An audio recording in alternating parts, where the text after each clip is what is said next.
Ever since I discovered mods such as Tekkit in Minecraft, I have been absolutely hooked on the idea of automated gathering and production of goods. It is incredibly satisfying to go from manually picking up rocks and leaves from the ground, to eventually having a massive cluster of metal machines that do all your work for you. Satisfactory is as accurate a title they could have possibly used, as building a factory in this game is quite satisfactory. For many people, I believe the thought of working in a factory immediately turns them completely away from the idea of fun. However, Satisfactory is not a game about working in a factory. In essence, it is essentially a puzzle game where the difficulty and complexity of the puzzle is largely up to how well the player wants to solve it. The entire design of the game in its current state is meant to reward any effort the player puts forth, and giving a greater reward to putting in greater effort. If you wanted, you could handcraft through every item and upgrade in the game and finish all of the milestones. But all you would have at the end of that is the experience of having been holding down your spacebar for several hours straight. The real reward in Satisfactory comes from putting together the right combination of machines to create the materials and goods you need. You can throw down the basics to smelt ores for you and craft a couple things. You can take it a step further and do your own calculations on how many of each machine you need to efficiently process everything. Or you can spend all your time trying to please your OCD by lining everything up symmetrically and making sure it's all aesthetically pleasing. Whatever puzzle you choose to solve, and however you solve it, will give you a great sense of accomplishment as you watch the beautiful animations and visual effects of all your machines working for you. The animations in this game are absolutely incredible, and every one of them are captivating and realistic. There has obviously been a lot of meticulous attention to detail taken with them, and it shows. This is especially impressive as Coffee Stain Studios only has one animator. While building in Satisfactory will always be the core mechanic, there are other important strong points of the game that complement it well. The most important secondary mechanic I would say is exploration. Many of the things that will encourage exploration have not been implemented yet, but even the ones that are add a good bit of variety. Right now, there are 3 different forms of direct progression.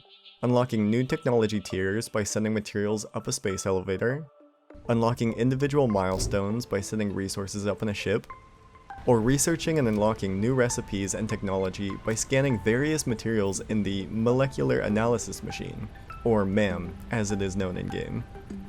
The first 2 are directly tied to building and automating production of goods to earn upgrades. However, the MAM is almost entirely based around the idea of exploration. The majority of the items that you need in order to research are found by traversing the world, gathering, or fighting monsters.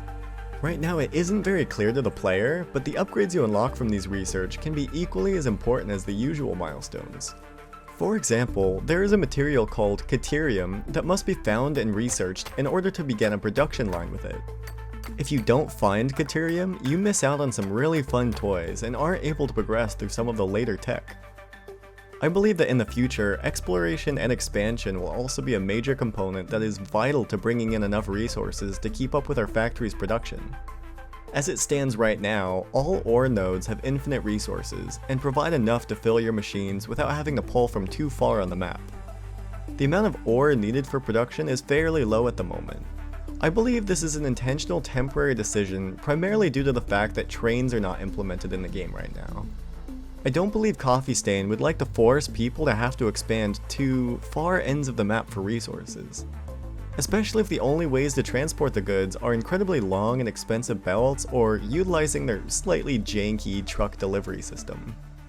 Once trains are implemented properly, we'll have a very safe, consistent way to transport goods long distances, and I believe that's where Satisfactory will start seeing more balancing in terms of how much is required for production. And at that point, it will make a lot more sense for players to explore and expand to all of the different nodes around the map. For me personally, a game like this really doesn't need a story or a motive to be fun. Factorio is a game that will always be used to draw comparisons with Satisfactory. And Factorio, for example, pretty much just tells the player, hey, you need to build a rocket and launch it into space. Have fun. And that is plenty initial incentive to get you to start building your sprawling factories. In Satisfactory, I feel the same way. Just tell me I need to build a massive mysterious machine for Fixit Corporation and I'll be on my merry way. However, the developers have said that they fully intend on having a more fleshed out narrative with some fun side lore to explore by the time they hit full release.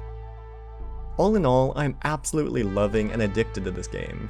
It's been really difficult for me to pull myself away from it to play anything else, or to get this video finished. It is so easy to give yourself a simple goal like smelting some iron and ending up spending 5 hours building out an entire organized production line that's pleasing to the eye and efficiently smelts 4 miners with a ore. This has been one of the best early access launches I've experienced for a while, and I am really excited to see how the game progresses. There have been a lot of hiccups with multiplayer connectivity, and I've been experiencing crashes, but the overall performance of the game, even with how beautiful it is and how much is happening on screen, is very impressive. As with any early access game, it's an investment buying it right now, but it's definitely worth keeping an eye on if you're at all interested.